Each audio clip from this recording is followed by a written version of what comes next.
I know, knowing how and when to use the subjunctive can be confusing and hard, but do not panic. Nada es imposible.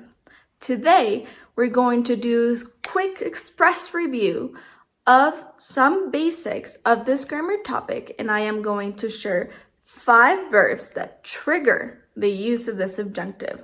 ¿Listos? Hola, soy Lourdes, new brand ambassador for Spanish 55.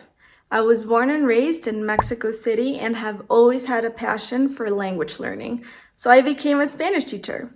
I am incredibly lucky to be able to share my language and my culture with others, so thank you for being here today. Don't forget, Spanish 55 can help you achieve your goals and become fluent in Spanish. So, ¿qué esperas? Book your free consultation through the link in the description. Ahora sí, comencemos. An important thing to remember, Spanish is a moody language. So, not only does it have tenses or tiempos, but also moods or modos. Tenses refer to time. They convey when an action happens. On the other hand, moods can be described as categories that refer to how the speaker or the subject feels about the actions. We have 3 moods in Spanish. We have the imperativo or imperative, which are commands. We see them in signs such as this one. No corra, no grite, no empuje. We also have the indicative or indicativo, used to talk about facts or real situations. For example, estamos aprendiendo el subjuntivo. We are learning the subjunctive. Lastly, we have our favorite, the subjunctive.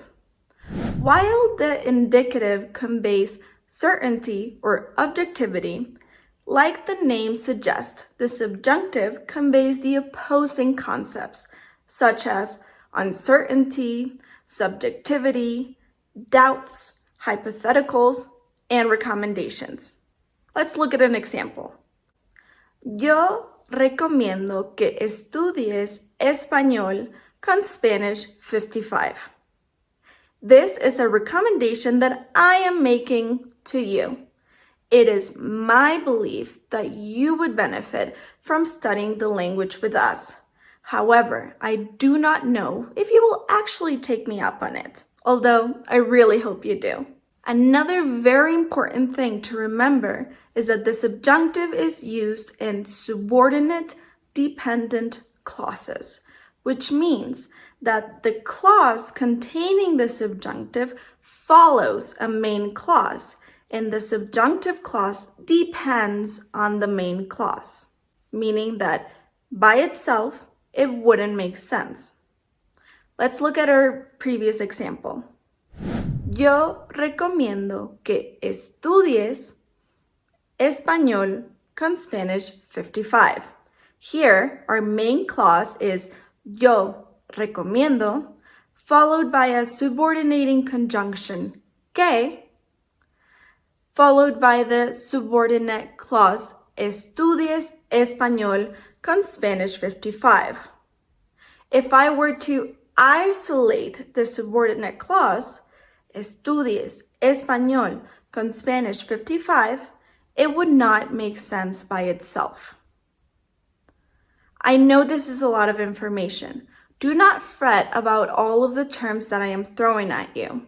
Try to remember that typically we will see and use the subjunctive in sentences with 2 clauses, meaning that there will be 2 verbs and 2 subjects.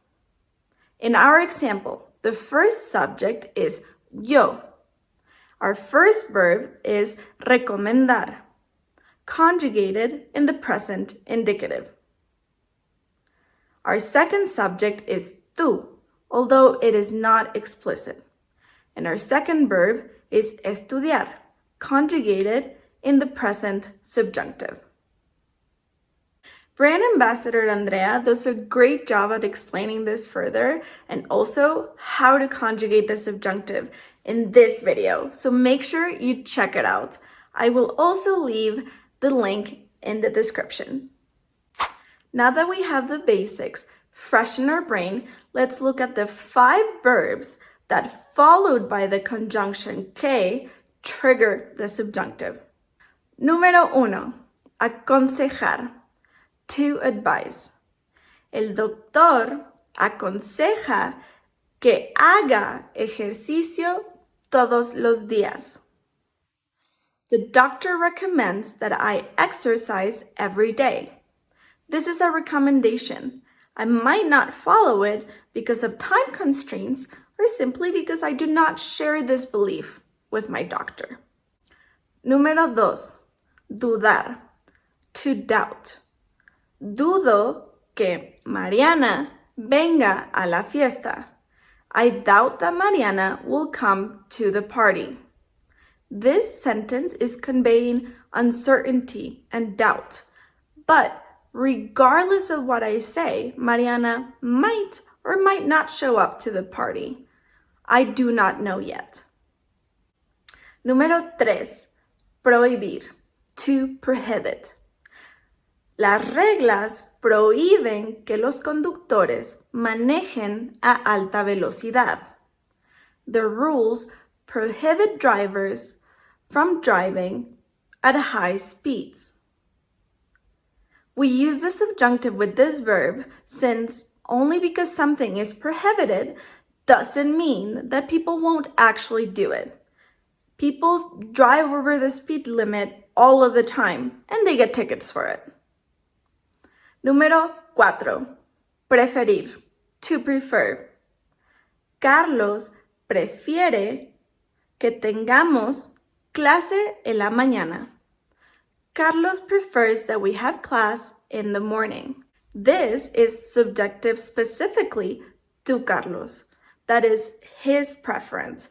I am not a morning person, so that will definitely not apply to me. Número 5. Esperar. To hope. Luis espera que el paquete llegue a tiempo. Luis hopes that the package arrives on time.